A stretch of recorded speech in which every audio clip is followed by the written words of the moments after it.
армысыздар, сіздермен Ремикалық Геймс. Бүгін біз тура осындай темір жолды, электронды темір жолды қалай жасайтынын айтатын боламыз. Бұл негізі өзі жүреді. Бір жүріп бастап берсең, өзі ары қарай жүре беретін болады. Міне достар, бәрі отыр мына жерде. Адамдар да отыр. Сиыр да отыр, әне.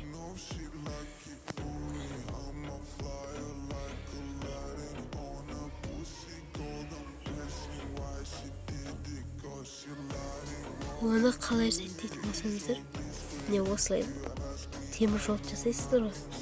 Сол кезде бірге мына вагонды аласыздар да, мысалы мына жерге қойып қаласыздар. Мына жерге қойғаннан кейін адамды қойып жібересіздер. Негізі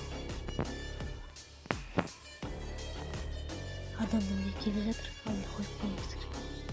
Әне отырып қалды, көрдіңіздер ме? Солай адамды қойып тура жақындаған кезде орнында қойып қаласыздар. Сол кезде өзі не істейді? Өзі отырып қалады.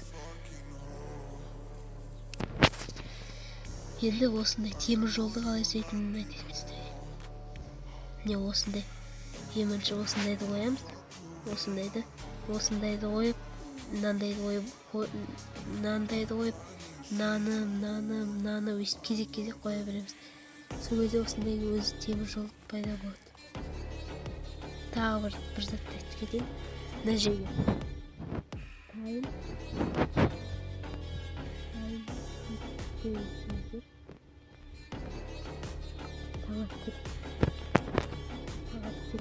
ал осындайды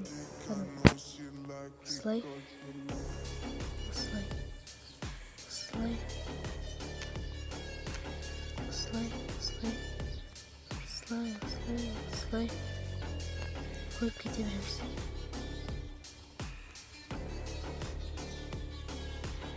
Біз кете береміз. Бастап бересіздер, өзі ағын кете береміз. Сіздермен болған Ремикалық Геймс. Осыны мен 3 затты көрсеттім бүгін. Сіздермен болған Ремикалық Геймс. Подписаться, лайк басып, комментарий жазып кетеміз. Сау болыңыздар.